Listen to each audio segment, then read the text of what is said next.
Baik, bertemu kembali dalam chapter kedua pengucapan awam UBM 3252. Baik, kita teruskan kepada strategi pengucapan awam. Okey, strategi pengucapan awam.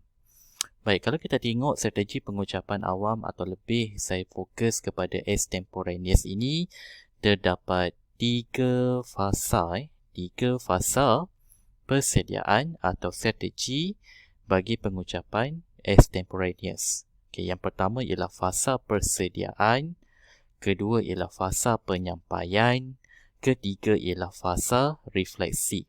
Mari kita lihat satu per satu. Baik, fasa persediaan ada dua aspek. Yang pertama ialah berlatih, kedua ialah uji semua peralatan.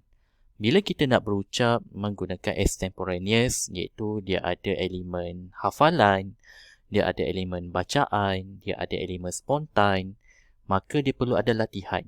Dan latihan ini boleh dilakukan di mana-mana sahaja mengikut keselesaan. Bila kita bercerita tentang keselesaan, dia bukanlah cerita pasal keselesaan diri kita je. Keselesaan orang lain juga perlu diambil kira. Okay, janganlah awak berlatih waktu tengah malam, waktu roommate nak tidur, housemate nak tidur. Janganlah berlatih waktu tu. Ataupun buat berlatih di tempat-tempat yang tidak munasabah. Contohnya di library, di perpustakaan. Okay, latihan tu boleh dibuat. Tetapi dalam satu part, cubalah fikir keselesaan bersama. Dan dalam aspek latihan ini, awak boleh kaji dan buat pembacaan mengenai topik yang awak nak bentang nantilah. Okay, kaji dulu. Cuba simplifykan menggunakan ayat sendiri. Okay, instead of awak bergantung kepada teks semata-mata, baca, orang kata apa? Baca slide. Jangan Okay, buat bacaan sendiri dan simplify secara ringkas menggunakan ayat awak. Okay, itu adalah penting waktu berlatih. Kemudian ada juga uji semua peralatan. Alatan contohnya kalaulah dalam bilik kuliah, projektor, mikrofon, PA system, cuba check, cuba uji adakah dia berfungsi ataupun tidak dan pastikan kita ada backup plan ataupun alat bantu sandaran. Jika awak berucap melalui rakaman, rakaman video, okey, ujilah telefon awak tu, adakah memori dia cukup, okey, bateri dia tu full and so on.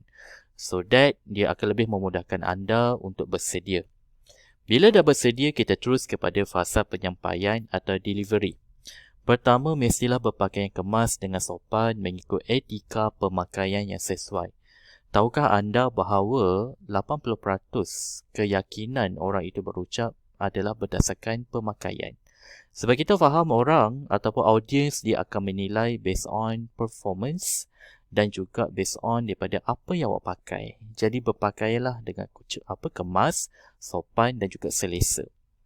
Amalkan bahasa pergerakan badan, body language. Okay, body language yang sesuai dia akan mewujudkan satu keselesaan kepada kita dan juga penonton. Dan dalam aspek ini control awak punya body language. Dan body language juga boleh terhasil melalui eye contact ataupun perhubungan mata dengan penonton. Okey, dalam aspek ini lihatlah mata penonton itu tapi dalam masa 1 hingga 5 saat sahaja, tidak lebih pada itu. Sebab kalau lebih awak tengok mata audience, okey, dengan satu tempoh yang agak lama, orang akan rasa pelik dan dia rasa nak balik. Okey, jangan buat begitu.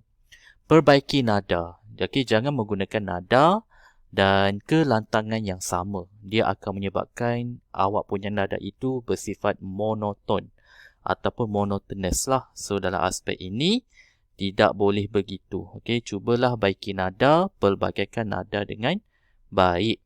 Okey, kemudian gunakan humor dan dalam aspek ini pastikan humor tersebut hadir secara spontan dan tidak dibuat-buat. Okey, tidak dibuat-buat. Okey. So, humor ni kalau tak tahu guna, jangan guna. Okey, itu maksud saya. Okey, kemudian tambah keyakinan. Okey, tambah keyakinan. Keyakinan ini penting supaya kita nampak selesa ketika kita berucap. Dalam aspek nak tunjuk kita punya confidence level itu orang kata apa tinggi, cuba kuasai ruang atau pentas itulah. Okey, berdiri dengan tegap, jaga postur tubuh, kuasai pegangan mikrofon. Dalam aspek ini jangan biar mikrofon itu menguasai awak sampai awak terketar-ketar tangan tu. Okey, kalau boleh berdiri dengan tegap, yakin. Jangan biar kita rasa gemuruh, kita rasa gugup. Bila kita rasa gemuruh, apa yang berlaku sebenarnya ialah jantung kita itu dia akan berdegup dengan kencang.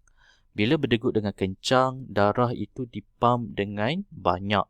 Dan ini akan menyebabkan apa yang berlaku ialah darah yang dipam dengan banyak itu dia akan merebaklah ataupun orang kata apa, dialirkan ke seluruh tubuh badan dan tak hairanlah kita mula rasa kebas. Lidah kita rasa kebas, muka rasa warna merah. Okey, sebab darah itu dipam dengan banyak. Bila lidah rasa kebas, kita mulalah rasa kaku.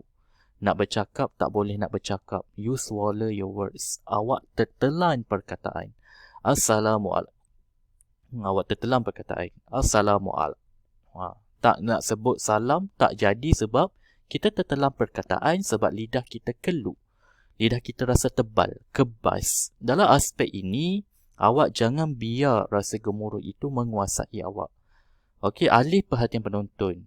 Okey, tarik nafas, hembus, senyum dan tunjuk keyakinan diri. Okey, teruskan je sebab awak yang lead awak punya ucapan.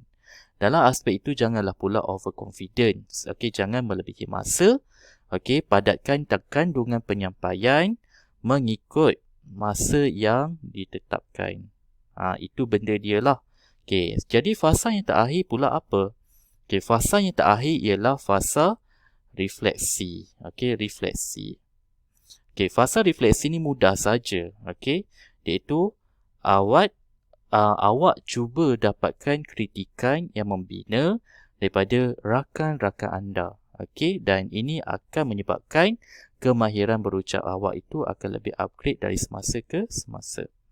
Okey, so itulah 3 fasa, okey, strategi pengucapan extemporaneous. Okey, kita teruskan lagi, kita tengok lagi slide yang seterusnya. Baik, perbentangan menggunakan aplikasi PowerPoint. Okey, biasanya pelajar dia suka guna PowerPoint lah. Paling mudah untuk membentang. Dalam menggunakan PowerPoint itu, pastikan ayat dia ringkas, tidak terlalu padat, jangan berjela-jela. Bila ayat itu terlalu padat, dia akan menyebabkan anda terlalu bergantung kepada teks. Maka ringkas ayat itu lebih baik. Yang kedua, lebih berfokus, janganlah letak semua isi kat situ, cuba selektif. Pilih isi yang berkaitan sahaja. Gunakan warna yang kontra, iaitu warna huruf dengan warna latar mestilah seimbang. Kalaulah warna latar itu terang, maka warna huruf hendaklah gelap. Itu sifat yang ringkas. Pilihlah gambar, video atau diagram yang telah diuji dahulu supaya tiada masalah teknikal. Sebab kadang-kadang kita suka guna gambar ataupun video dari internet dan bila kita cuba play, dia tak jadi. Okey, so cuba pilih yang telah diuji terlebih dahulu. Kemudian, pemilihan jenis huruf hendaklah sesuai. Janganlah ambil huruf yang berlingkar-lingkar ataupun berangkai-rangkai. Okey, lagi bulat huruf itu lagi baik. Pemilihan raja atau gambar yang sesuai, tidak menyentuh sensitiviti apa-apa saja perkara. Alright, cuba pilih gambar-gambar yang tidak mengerikan, yang tidak terlalu orang kata apa, tak sesuai dengan situasi atau budaya. Pilih poin yang terbaik saja pada pemaparan. Ini samalah dengan berfokus tadi. Okey, selektif.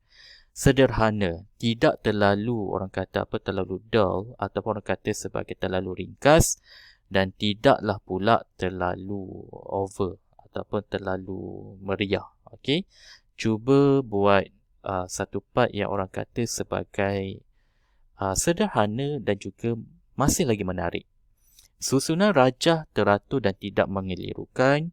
Susunlah ikut kronologi dan susunlah ikut apa yang anda fikir mudah untuk dibaca. Dan tidak terlalu padat. Jangan letak semua benda semata-mata kita nak ringkaskan dia. Kita letak dalam satu slide sahaja. Jangan begitu. Okey. Alright. Ini adalah contoh slide yang baik yang mungkin anda boleh tengok. Okey. Alright, kalau menggunakan gambar ialah begini slide dia. Dia tak nak keluar pula. Kejap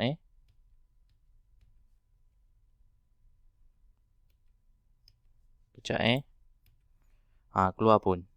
Okay, ini ialah gunakan gambar. Kalau awak tengok kat sini, dia ada tajuk banjir kilat. Lepas tu dia ada gambar banjir kilat lah.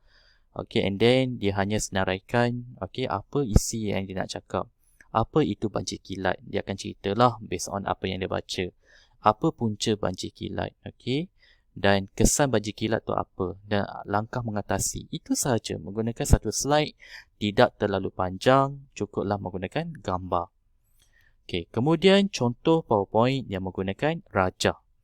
Ini biasanya dia menggunakan infografik. Hanya begini saja ditunjukkan. Okay. Iaitu fasa pelaksanaan PDPR. Kalau kita lihat di sini, dia akan huraikan berdasarkan infografik saja. Okay. Berdasarkan gambar, terdapat 3 fasa pelaksanaan PDPR. Fasa pertama ialah berwarna biru, fasa kedua ialah berwarna merah, fasa ketiga ialah berwarna hijau. Okey, dan terdapat 4 kategori menghasilkan fasa-fasa ini. Dan fasa 1 ialah untuk pelajar sekolah rendah, fasa kedua ialah untuk pelajar sekolah menengah, manakala fasa ketiga ialah untuk pelajar di universiti. Kalau kita lihat daripada kategori 1 itu, fasa untuk pelajar sekolah rendah, dia adalah berada di tahap keempat. Itu contoh. Itu contoh bila mana awak nak bentang menggunakan ayat sendiri. Iaitu kita tak perlu bergantung kepada teks. Itu benda dia. Okey, so itu adalah contoh-contoh yang anda boleh nampak lah. Okey, bagaimana kita nak bentang menggunakan gambar atau rajah. Okey, kita teruskan lagi.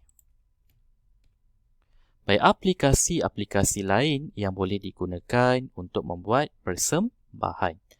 Baik, kalau kita tengok ada beberapa aplikasi yang anda boleh gunakan iaitu Vism, Soho Show, Slido, Prezi, Powtoon. Biasanya ramai pelajar suka guna Prezi dengan Powtoon dan sekarang ni guna CapCut and so on. Jadi dia lebih banyak upgrade lah. Yang ni anda boleh purchase sendiri, tidak ada masalah. Dan saya pula yakin dan percaya bahawa anda memang ada banyak lagi awak punya aplikasi-aplikasi yang awak mahir. Okey, tak semestinya berdasarkan daripada senarai ini sahaja. Baik, perkara yang dibenarkan dalam perbentangan. Baik, ada beberapa perkara yang dibenarkan dalam perbentangan. Okey, iaitu mulakan dengan persoalan atau permasalahan. Ini akan menarik perhatian penonton untuk mendengarlah. Kedua, bekalkan maklumat. Contohnya menggunakan perkataan-perkataan atau trivia. Tahukah anda bahawa penyakit denggi ini merupakan pembunuh utama di Malaysia? Itu contoh. Dan minimumkan perkataan. Itu lebih baik. Walaupun anda fikir bahawa terlalu ringkas, itu tak mengapa. Yang penting dia akan menunjukkan bahawa wujudnya satu keadaan anda berusaha untuk memahamkan audiens dengan perkataan yang lebih ringkas. Dan kalau boleh, cuba kaitkan perbentangan dengan penonton supaya dia akan menghasilkan satu perkara yang lebih dekat dengan hati mereka. Ini ialah perkara yang dibenarkan dalam perbentangan. Okey, kejap lagi kita akan belajar pula iaitu perkara yang dilarang dalam perbentangan.